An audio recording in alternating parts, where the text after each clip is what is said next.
उस समय महिला आरक्षण बिल अचानक से उसके लिए 5 दिनों का सत्र बुलाया गया था स्पेशल, और नए बिल्डिंग में जो पार्लियामेंट का नया भवन बना है उसमें 5 दिन तक वो नारी वंदन अधिनियम लाने की बात हुई। सारे देश में खुशी की लहर थी महिलाओं में कि अब तो चुनाव होगा तो हमें आरक्षण मिलेगा। मेरे पास भी फोन आने लगे झारखंड के गाँव देहात से कि महिलाएं बोली अब हम लोग चुनाव लड़ेंगे, लेकिन फिर पता चला कि उसका कोई तो डेडलाइन ही नहीं है, कोई डेट ही नहीं है। वो 2029 में होगा कि 34 में होगा कोई नहीं जानता है। तो उस तरह से लाने से कोई फायदा नहीं है, क्योंकि ये लोगों को खाली गुमराह करना है। उसमें बोला गया कि जातिगत जनगणना के बाद होगा, फिर बोला गया परिसीमन के बाद होगा, तो ऐसे तो लोग ठगे जाते हैं ना। ये जातिगत जनगणना कहीं महिला आरक्षण बिल की तरह वो भी अधर में ना लटक जाए, इसका ध्यान रखना जरूरी है।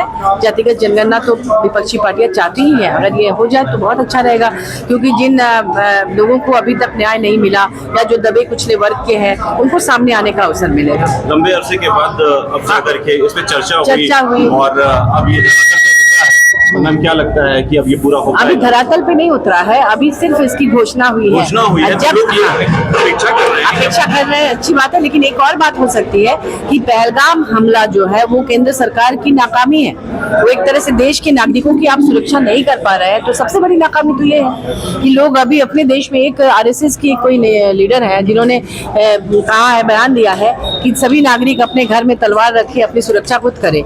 तो इसका मतलब केंद्र सरकार सुरक्षा नहीं कर दे पा रही है, इसलिए RSS के लोग या नेता इस तरह का बयान दे रहे हैं कि अपनी सुरक्षा खुद कीजिए। तो ऐसे समय में इस महत्वपूर्ण मामले से गुमराह करने के लिए, ध्यान भटकाने के लिए भी हो सकता है कि ये जातिगत जनगणना की बात अब इसको लोगों का ध्यान ताकि इधर आ जाए और उधर भूल जाए या उधर दबाव ना बनाए, इसको लेकर ही मुझे लगता है इस तरह से हो रहा है। माननीय इरफान अंसारी जी भी कह रहे हैं कि हम लोग की जीत हुई है, जातिगत जनगणना जो मोदी जी लाए हैं उसमें हम लोग की जीत हुई है। देखिए, चूंकि विपक्षी पार्टियां लगातार जातिगत जनगणना के लिए आवाज उठाती रही है, तो हो सकता है कि इसी कारण उन्होंने कहा।